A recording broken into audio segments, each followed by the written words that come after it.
మాతృదేవోభవ. నేను మీ డాక్టర్ శ్రీధర్. నా phone number 9295909819. ఇప్పుడు మనము చాలా జ్యోతిషం విషయంలోనే చాలా ముఖ్యమైనటువంటి ఒక విషయం గురించి మనము ప్రస్తావించదలుచుకున్నాము. అది ఏమిటి అన్నట్టయితే, జ్యోతిష్యంలో ముఖ్యంగా వక్రము, స్తంభన, అతిచారము అని చెప్పి ఈ మూడు కూడా ఇంచుమించుగా ఒకే రకానికి సంబంధించినటువంటి విషయాలు. కొన్ని గ్రహాలకు వక్రం మాత్రమే ఉంటుంది. కొన్ని గ్రహాలు అంటే ఏమేంటవి అన్నట్టయితే కుజుడు, బుధుడు, గురుడు, శుక్రుడు, శని, ఈ 5 గ్రహాలకి వక్రం ఉంటుంది. రాహుకేతులు ఎప్పుడు వక్రంలోనే సంచరిస్తూ ఉంటారు కాబట్టి వారికి లేదు. సూర్యచంద్రుడికి ఎప్పుడు ఉండదు. ఈ వక్రం అనేటటువంటిది ఈ 5 గ్రహాలకు సంబంధించినటువంటి విషయం. ఇకపోతే స్తంభన అనేటటువంటిది ఉంటుంది. అది కూడా ఇంచుమించుగా ఇదే కోవకు చెందినటువంటిదే. అది అంగారకుడు అంటే మన కుజుడికి మాత్రమే వర్తిస్తూ ఉంటుంది. ఆయన మాత్రమే స్తంభన జరుగుతూ ఉంటుంది. కొన్ని రాసుల్లో వెనక్కి ముందుకి వెనక్కి తిరగడం జరుగుతూ ఉంటుంది కొన్ని సందర్భాలలో. ఇక గురువు దగ్గరికి వచ్చినట్టయితే ఈ గురువుకి కొన్ని సందర్భాల్లో వక్రిస్తూ ఉంటారు, కొన్ని సందర్భాల్లో అతిచారము కూడా ఉంటుంది. ఈ రెండు కూడా గురువుకి వర్తిస్తూ ఉంటాయి. అతిచారము అంటే ఏంటి, వక్రము అంటే ఏమిటి అంటే, ఒక గ్రహము దాని యొక్క పరిధి, దాని యొక్క కక్షలో తిరిగేటప్పుడు అన్నిటి కక్షలు ఒకే డిస్టెన్స్లో ఒకే దూరంలో ఉండవు. కొన్నిటి యొక్క కక్ష చాలా చిన్నదిగా ఉంటుంది, కొన్నిటిది పెద్దదిగా ఉంటుంది. ఈ చిన్న కక్షలో తిరిగేటటువంటి ఈ రవి, బుధుడు వీళ్ళు ఉన్న చోట ఇంచుమించుగా నెల తిరుగుతారు కాబట్టి వారి కక్ష చాలా చిన్నదిగా ఉంటుంది. అలాగే ఒక శుక్రుడినో మరి ఎవరో పెద్ద గ్రహాలు కనుక తీసుకున్నట్టయితే వారు బాగా పెద్దది ఉంటుంది. ఒక వృత్తం పూర్తిగా తీసుకురావాలి అన్నట్టయితే 12 రాసుల్ని వాళ్ళకి చాలా టైం పడుతుంది. అందుచేత వీళ్ళకి ఏంటంటే కొంచెం పెద్దగా ఉంటుంది కాబట్టి అలా ఆ కారణం చేత ఆ ముందుకు వెళ్ళినటువంటి చిన్న వృత్తంలో తిరిగేటటువంటి గ్రహం ముందుకు వెళ్ళినట్టుగా మనకు కనిపిస్తుంది. ఈ పెద్ద వృత్తంలో తిరిగేటటువంటిది వెనక్కి పడినట్టుగా కనిపిస్తుంది. నిజానికైతే వక్రము అనేది లేదు, కానీ ఫలితాలైతే అవే ఫలితాలు ఇస్తూ ఉంటాయి. వక్రం నుంచి చూసినా అక్కడి నుంచి ఏ స్థానంలో ఆయన కరెక్ట్గానే తిరుగుతున్నాడు, కానీ ఆయన అక్కడి నుంచి ఆ గ్రహం యొక్క రేస్ అంటే కిరణాలు ఏవైతే ఈ భూమి మీద ఉన్నటువంటి ఈ మానవుడి మీద పడుతున్నాయో ఆ ప్రదేశంలో ఉన్నటువంటి ఆ రేసు యొక్క ప్రభావమే మనిషి మీద కనిపిస్తూ ఉంటుంది. ఇది వక్రము. ఇక్కడ అతిచారము అంటే నిజానికి గురువు ఒక రాశిలో 1 సంవత్సర కాలం పాటు ఉండాలి. కొన్ని అలాగే ఉంటారు కూడా. అప్పుడప్పుడు వక్రించడం అనేది మామూలు అనుకోండి. అప్పుడప్పుడు ఈ అతిచారం అంటే ఒక్క రాశిలో సంవత్సర కాలం పాటు ఉండవలసినటువంటి ఆ గ్రహం సంవత్సరము ఉండకుండా ముందుకు వెళ్ళిపోతుంది. మళ్ళీ కొద్ది కాలం తర్వాత మళ్ళీ వెనక్కి వచ్చేస్తుంది. అది వేరే విషయం. ఈ ముందుకు వెళ్ళిపోయేది ఏదైతే ఉన్నదో, ఏ రాశి నుంచి ఉండకుండా అక్కడ సంవత్సరం పాటు ఉండకుండా ముందుకు వెళ్ళిందో దాన్ని అతిచారము అంటారు. అంటే చరించడం అంటే తెలుసు కదా, కదలటం. అతిచారం అంటే స్పీడ్గా కదలటం అనే అర్థంలో మనం చెప్పుకోవచ్చు ముందుకి. ఇక్కడ ఇప్పుడు ఈ సంవత్సరంలో ఇప్పుడు మనం చెప్పుకోబోతున్నటువంటి విషయం ఏమిటంటే, గురువు మనకి 18వ తారీఖు అక్టోబర్ నెలలో వరకు ఆయన మిథునంలోనే ఉంటారు. మిథునంలోనే సంవత్సరం కాలం ఉండాలి. కానీ 18 తర్వాత ఏమవుతుందంటే 19వ తారీఖు నుంచి ఆయన అతిచారం వలన కర్కాటక రాశి, మిథున రాశి తర్వాత వచ్చేటటువంటి కర్కాటక రాశిలో ప్రవేశిస్తూ ఉన్నారు. తద్వారా ఫలితాలు ఏమైనా మారుతాయా, మారితే ఎవరికి అనుకూలంగా ఉంటాయి, ఏ రాశుల వారికి 12 రాశులు కదండి, ఏ రాశుల వారికి అనుకూలమైన ఫలితాలు ఉన్నాయి, ఏ రాశుల వారికి ప్రతికూలమైన ఫలితాలు ఉంటాయి అనేటటువంటిది ఇక్కడ మనం చెప్పుకోబోతున్నాం. అయితే దీనివల్ల మామూలుగా దేశమాన కాల పరిస్థితులకు వేరుగా ఉంటుంది రిజల్ట్. మామూలుగా జాతక రీత్యా మనుషులకు సంబంధించినటువంటిది మామూలు ఫలితాలనే మనం ఇస్తుంది కూడా. ఈ విధంగా ఉంటుంది. అయితే ఇక్కడ మరొక విశేషం ఏంటంటే, ఈ మధ్యలో ఈ అతిచారంగా ఉన్నటువంటి కాలంలోనే ఆయన మరలా నవంబర్ 12 నుంచి మార్చి 14 వరకు ఆయన వక్రగతిలో కూడా ఉన్నారు. అతిచారమే ఒక విశేషం అనుకుంటే, ఆ అతిచారంలో వక్రగతిలో ఉండటం అనేటటువంటి మరొక విశేషం. ఇటువంటివన్నీ కలిసి ఈ సంవత్సరంలో మనకు వస్తున్నాయి కాబట్టి ఇప్పుడు మనం దాని గురించే చెప్పుకోబోతున్నాం. అయితే ఈ అతిచారం వల్ల మిథున రాశి నుంచి కర్కాటక రాశిలోనికి ఆయన ప్రవేశించడం ద్వారా వచ్చినటువంటి తేడా ఏమీ ఉండదు. కర్కాటక రాశిలో ఏ రాశి వారికైనా సరే కర్కాటక రాశిలో కనుక గురుడు ఉంటే ఏ ఫలితం, ఇప్పుడు మేషరాశి వారు ఉన్నారు, మేషరాశి వారికి కర్కాటకం 4వ రాశి అవుతుంది కాబట్టి 4వ స్థాన ఫలితాన్నే ఇస్తారు. అలాగే సింహం ఉంది, సింహం ఉందనుకోండి, కాదు వృషభం ఉందనుకోండి, వృషభానికి 3వ రాశిలో కర్కాటకం, అంతే కదండి. అంచేత 3వ రాశి ఫలితాన్ని ఇస్తారు.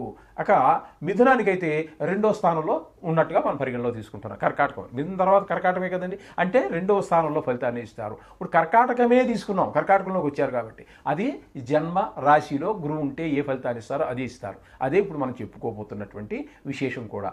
అయితే ఈ వక్రంలోకి వచ్చిన తర్వాత ఫలితాలు ఏ విధంగా మారతాయా అని చాలామందికి డౌట్ ఉంది. చాలామంది నా దగ్గర నేర్చుకున్నటువంటి కొంతమంది శిష్యగణం అయితే కానివ్వండి, లేకపోతే వాళ్ళు ఈ వృత్తిలో ఉండొచ్చు, లేకపోతే వారి ఇంటి దగ్గర చదువుకున్నటువంటి ప్రాక్టీస్ చేసేవాళ్ళు కావచ్చు. చాలా చాలా చాలా ఫోన్లు నాకు ఈ వక్రం గురించి, ఈ అతిచారం గురించి, ఈ అతిచారంలోనే వక్రం గురించి చాలామంది ప్రశ్నించడం జరిగింది. అందుచేత నేను అనుకోవటం, అటు ప్రేక్షకులతో పాటుగా ఇటు ఆస్ట్రాలజీ నేర్చుకున్నటువంటి, జ్యోతిష్యం నేర్చుకుంటున్నటువంటి విద్యార్థులు కానివ్వండి, అయితే వేరే ఎవరికో చెప్పాలని కాదు, వాళ్ళకి వాళ్ళు తెలుసుకోవాలని ఉద్దేశం కానివ్వండి, వారికి ఈ సంశయాలు తీరడానికి ఇందులో అవకాశం ఉంది.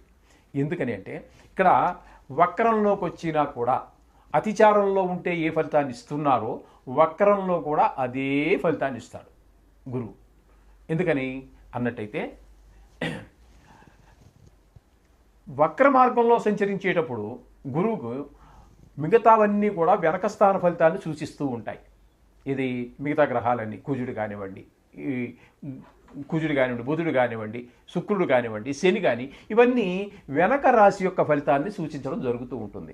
ఇక్కడ గురువుకి మాత్రం ఒక ప్రత్యేకత ఉందండి. అది ఏమిటి అన్నట్టయితే వక్రించి ఏ రాశిలో ఉన్నా కూడా ఆ రాశి ఫలితాన్ని ఇస్తాడు. వక్రించినటువంటి గురువు ఏ రాశిలో ఉన్నారో దానికి వెనకటి రాశి ఫలితాలు ఇవ్వటం అనేది లేదు. ఏ రాశిలో ఉన్నారో అదే ఫలితాలు ఇస్తూ ఉన్నారు. అలాగే అతిచారం వల్ల అదే ఫలితాలు ఇస్తూ ఉన్నారు, వక్రగతిలో కూడా అదే ఫలితాలు ఇస్తున్నారు. కాబట్టి విశేషమైనటువంటి ఫలితాలు అయితే లేవు. కానీ ఇక్కడ మనం చెప్పుకోవలసినటువంటిది ఏంటంటే ఈ గురు సంచారం వల్ల, అంటే అతిచారం వల్ల ఏ గ్రహాలకి ఏ విధమైనటువంటి ఫలితాలు ఇవ్వబోతున్నారు అనేటటువంటి సశాస్త్రీయమైన పద్ధతిలో, ఇందులో నా కవిత్వం కానీ నా సొంత అభిప్రాయాలు కానీ ఏమీ చొప్పించడం జరగదండి.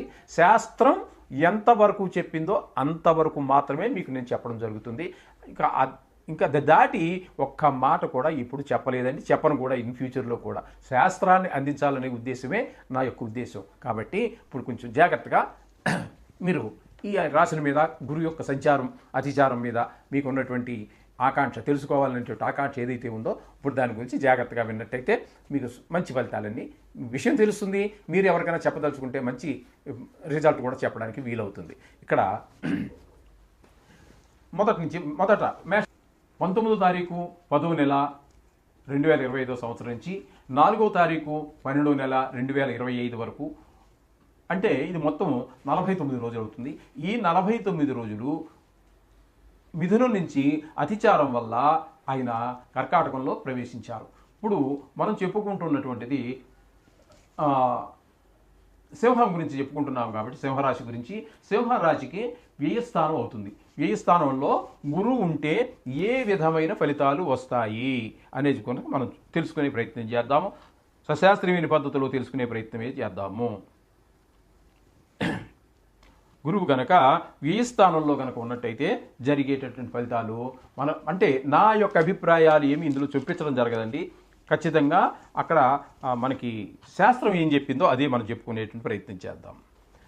శుభమూలో వ్యయస్యైవ